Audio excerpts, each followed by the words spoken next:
Hey, what's up, you guys? Welcome back. So I just did a video. It was a live video with my homie Birdman, and this is basically a reaction to one of the things I said during that live. Um, and what I said scared the crap out of me. Like right now,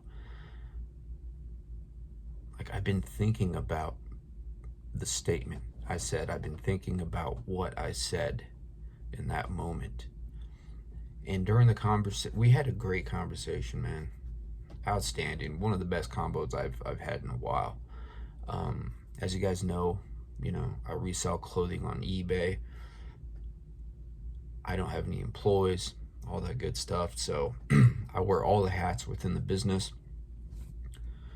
So it's nice to have a thorough conversation with another human being, right? Basically, when I'm not at my storage or the post office, I'm at home taking photos or listing items, doing research, customer service, all on my desk, all on my laptop, all that.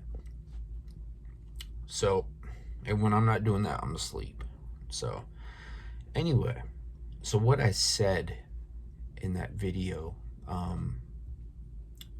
during the conversation, we were talking about, certain scenarios, and I pretty much, and we were talking about, certain red flags.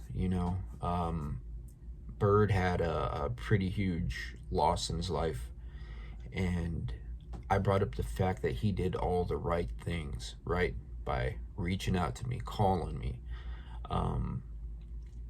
He was on his way to a AA meeting, and he needed that meeting at that time. And when you're in rehab, like detox, sober living, when you go to AA and NA, you get a bunch of tools, a bunch of life tools, and these are tools that could pull you out of a mental funk, could pull you out of being triggered. These are all recovery tactics and tools that we use, right?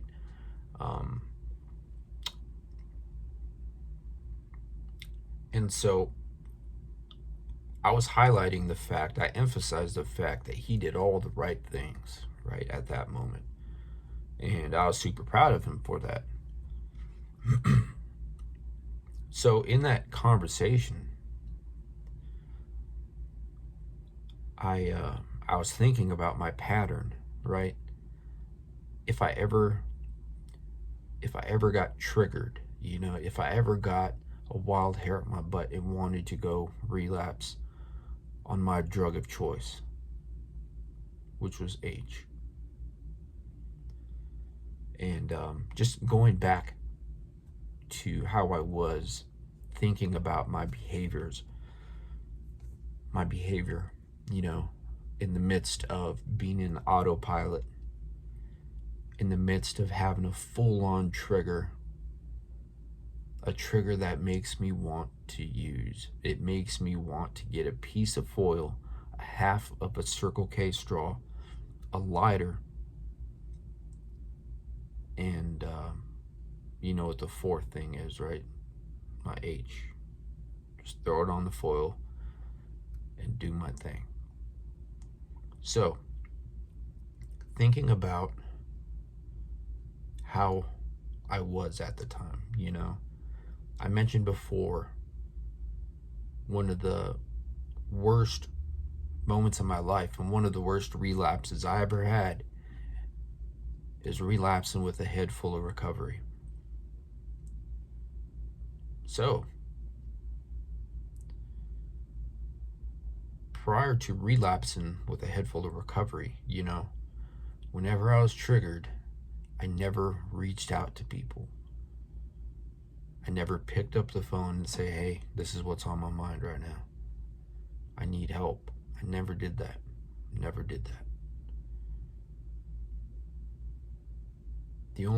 I preach a lot in my videos, Give yourself a chance. And what inspired that in me is basically I finally got sick and tired of being sick and tired. I went to rehab. I stayed in rehab, that third rehab, and I applied myself every day, right? I applied myself every day.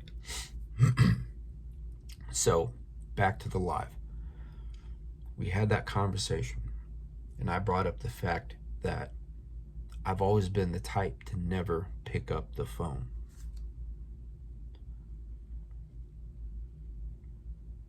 So, I thought about myself now, like what would happen?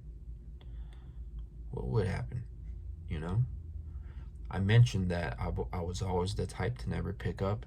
I wouldn't tell anybody because I didn't want to have to deal with that conversation. I was already experiencing, the shame and guilt of being on autopilot, the shame and guilt of willing to do whatever it took at that moment to get what I needed. So just thinking about that freaked me out. Like, what would happen now?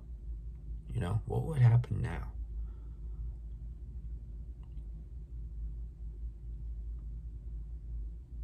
It's so scary to think about, man. I've been working so hard on my business, man. I mean, that is all I have to show for myself. Other than some dogs, money in my pocket, storage full of clothing, and some clean time. That's it. In a car. My Xterra. That's it. So if I were to pick up and relapse, throw all that away, you guys wouldn't see me for a while, for a long time. If ever, with all the stuff out there nowadays.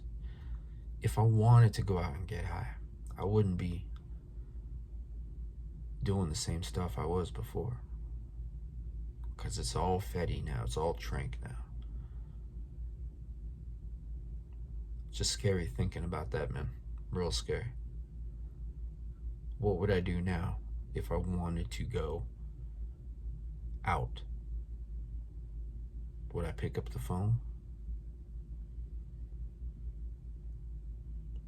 My statistics, my behavior states I wouldn't pick up the phone. No, I didn't care to speak about it. And that's nothing against anybody. It's nothing against Bird. It's nothing against anybody in my life. Nothing against them. It's just how I am. That is just my reaction to that feeling, to that trigger. That's my behavior pattern when I'm triggered.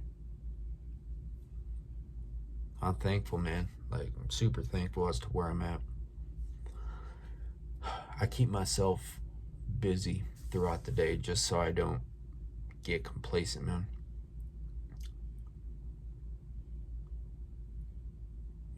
Complacency's always been my biggest problem. That always took me down. So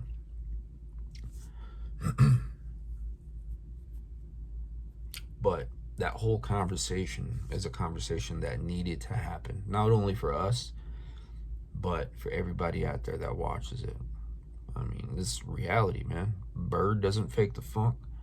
I don't fake the funk, man. We say whatever is on our mind, in our heart, in our soul in these videos, man. We just keep it real, man. So, yeah, I just wanted to, I guess, speak about, how I'm feeling right now. It's just pretty scary. Just the unpredictability, of of how I'd react if and when I get triggered, man. I hope that never happens. But if it does, I hope that I do pick up the phone and just reach out or go to a meeting. But reach out for sure. It's possible. I'm not incapable of that. I just never did it because I wanted to get high, you know, like on a balance beam, reaching out or getting high. Always getting high, man.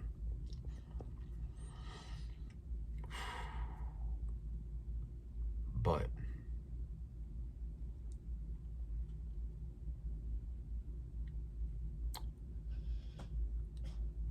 yeah, it's crazy, man. I'm going to try not to dwell on that. You know, that's all in the past. As long as I keep doing what I'm doing, and as long as I reach out, especially in that time of need, you know, I think I'll be all right. But I feel confident.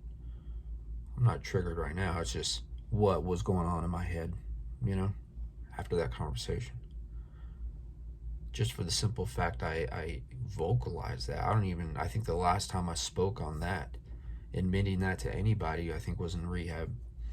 And then, you know, I think having these conversations that we had is really good for the both of us because it allows us to analyze our past and think about the present. What's different from now to then? What have we learned about ourselves? So,